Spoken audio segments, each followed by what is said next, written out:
Assalamualaikum warahmatullahi wabarakatuh.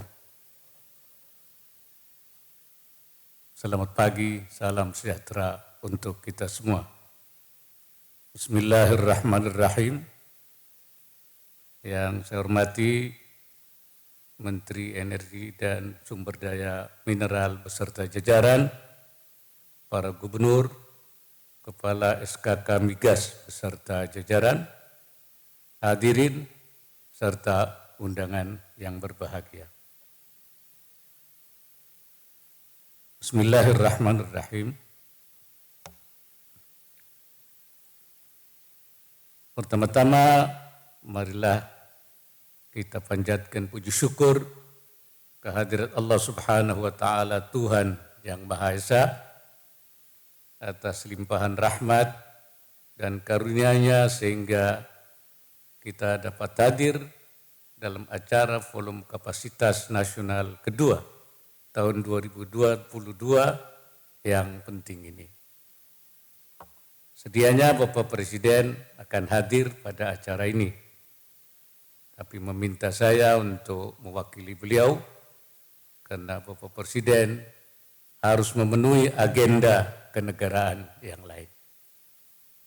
Hadirin sekalian, sudah sejak lama migas memainkan peran strategis dalam pembangunan dan pertumbuhan perekonomian Indonesia. Peran migas tidak hanya sebagai sumber energi, bahan baku industri ataupun sumber penerimaan negara. Migas juga menjadi motor penggerak utama perekonomian nasional yang menciptakan multiplier effect bagi lingkungan sekitar serta sektor usaha lainnya. Berdasarkan laporan pengadaan tahun 2020 hingga Maret 2022, industri migas telah berkontribusi sebesar 143,6 triliun terhadap bidang usaha industri lainnya, seperti kontribusi pada industri penunjang migas, sektor ketenaga kerjaan, usaha menengah dan usaha kecil, transportasi, pariwisata, kesehatan, dan lain sebagainya. Kontribusi industri migas terhadap industri lainnya akan sangat bermanfaat bagi peningkatan kapasitas nasional. Karena untuk meningkatkan kapasitas nasional di sektor migas dan sektor lainnya, pemanfaatan komponen dalam negeri pada industri migas harus semakin dioptimalkan. Saya menyampaikan apresiasi atas kontribusi industri hulu migas bagi penerimaan negara yang hingga bulan Juli 2022 tercatat telah mencapai 9,7 miliar US dollar atau sekitar 97% dari target APBN 2022. Dari sisi neraca perdagangan pada Januari-Juni 2022 secara keseluruhan tercatat surplus mencapai 24,8 miliar dolar AS atau naik lebih dari 2 kali lipat dibandingkan dengan capaian semester pertama 2021 sebesar 11,8 miliar US dollar. Meskipun perlu dicatat bahwa surplus tersebut bersumber dari surplus neraca perdagangan non-migas. Sedangkan neraca perdagangan migas masih tercatat defisit, khususnya pada Mei hingga Juni 2022 akibat kenaikan impor migas yang lebih tinggi dibanding dengan kenaikan ekspor migas. Kita memiliki pekerjaan rumah yang besar untuk mengembalikan kemandirian sektor energi di Indonesia. Peningkatan produksi migas harus terus diupayakan bersama agar kontribusi migas terhadap perekonomian nasional tetap terjaga, tentunya dengan mengedepankan keseimbangan antara ekonomi dan ekologi. Terlebih saat ini kita menghadapi kondisi pasokan energi dunia yang tidak normal, krisis iklim, perang maupun ancaman stagflasi yang dikhawatirkan menghambat upaya pemulihan ekonomi global.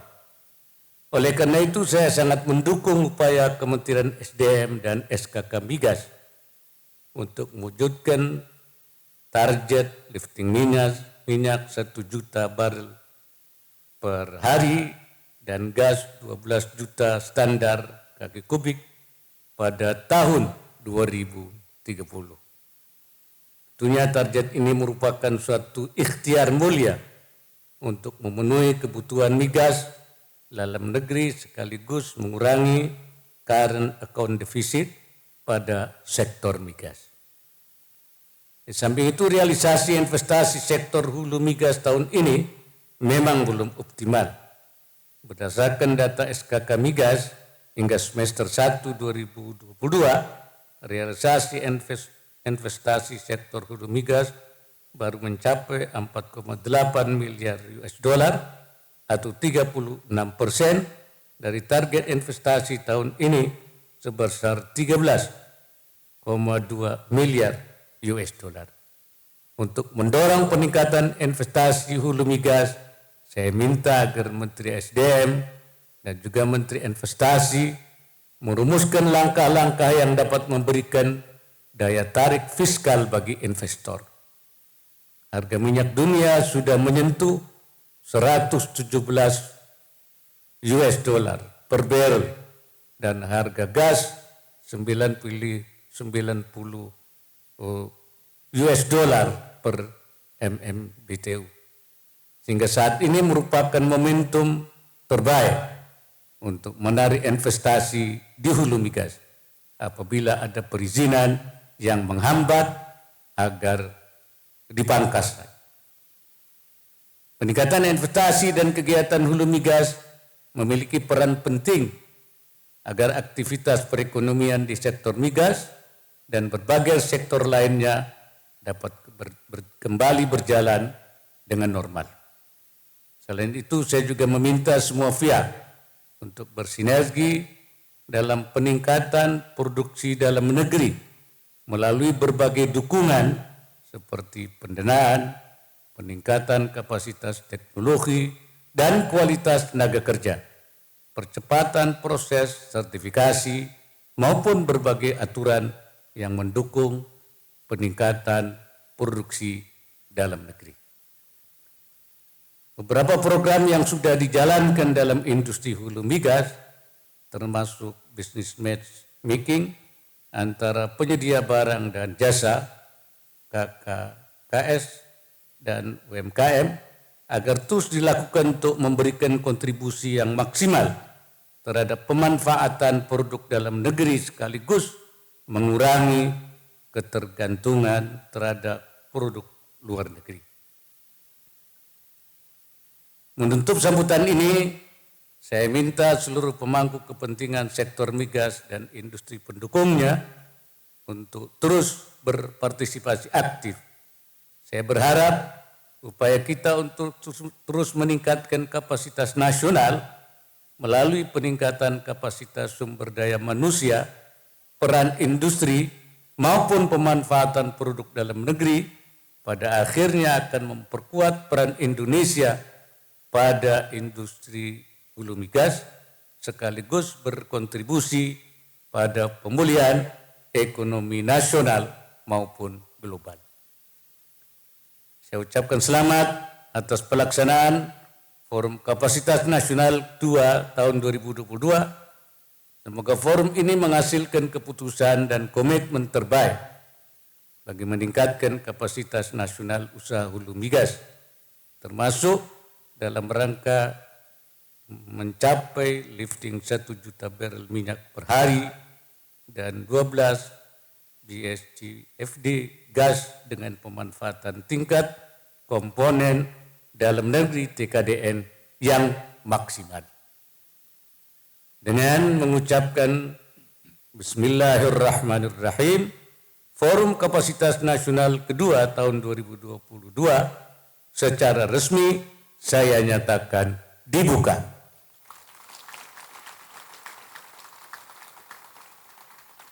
Semoga Allah Subhanahu wa Ta'ala, Tuhan yang Maha Esa, selalu memberikan inayahnya dan meridai setiap upaya yang kita lakukan.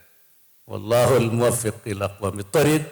Wassalamualaikum warahmatullahi wabarakatuh. 3, 2, 1.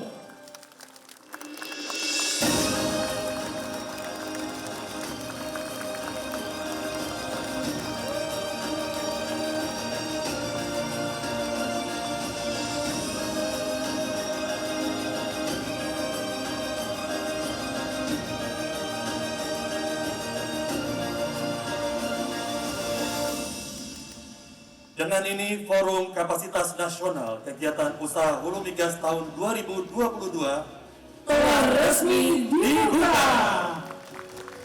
Boleh kita berikan apresiasi Bapak Ibu sekalian.